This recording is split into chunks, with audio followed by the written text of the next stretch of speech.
দেশে প্রতি বছর আলুর চাহিদা রয়েছে ৯০ লাখ টন। বিপরীতে পরিসংখ্যান ব্যুরো বলছে ২০২৩ ও ২০২৪ সালে উৎপাদন হয়েছে ১,৪ লাখ টনের বেশি। এরপরও নানা অজুহাতে আলুর দাম অস্বাভাবিক বাড়তে দেখা গেছে।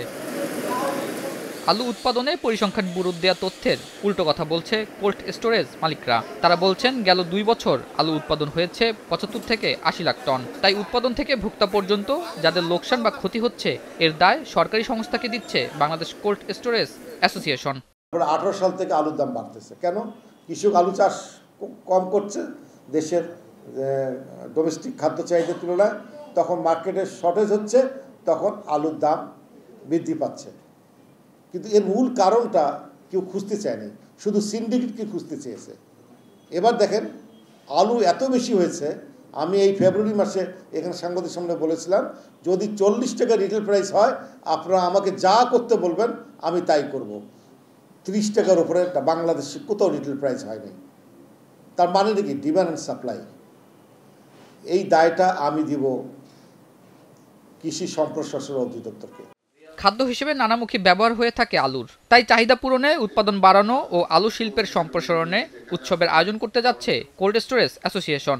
আগামী ১২ ও ১৩ ডিসেম্বর দুদিনব্যাপী রাজধানীতে এই উৎসবের আয়োজন করা হয়েছে। শনিবার আলু উৎসব নিয়ে সংবাদ সম্মেলনে একথা জানানো হয়।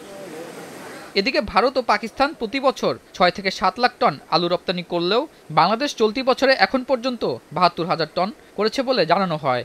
তাই দায় দেয়া থেকে দূরে সরে এসে সরকারি বেসরকারি সবাই মিলে সঠিকভাবে আলুর উৎপাদন বাড়ানোর পরামর্শ দেওয়া হয়েছে। এই বছরের এক্সাম্পল অথবা বিগত ২ বছরের এক্সাম্পলকে মাথায় নিয়ে সরকার থেকে অথবা কনসার্ন মিনিস্ট্রি থেকে একটা লং টার্ম প্ল্যান হয় এবং যেটা বাস্তবায়ন করা সম্ভব হবে প্রাইভেট সেক্টরকে অ্যাসোসিয়েট করে।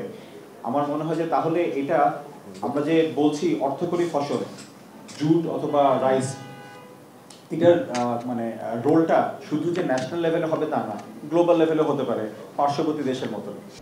প্রথমবারের মতো আয়োজিত এই উৎসবে সারা দেশ থেকে ৫০০ এর অধিক কৃষক ও আলু ব্যবসার সাথে সম্পৃক্ত বিভিন্ন খাতের ব্যবসায়ীরা অংশগ্রহণ করবে। এ সময় ১০ জন আলু কৃষককে সম্মাননা দেওয়া হবে বলে সংবাদ সম্মেলনে জানানো হয়।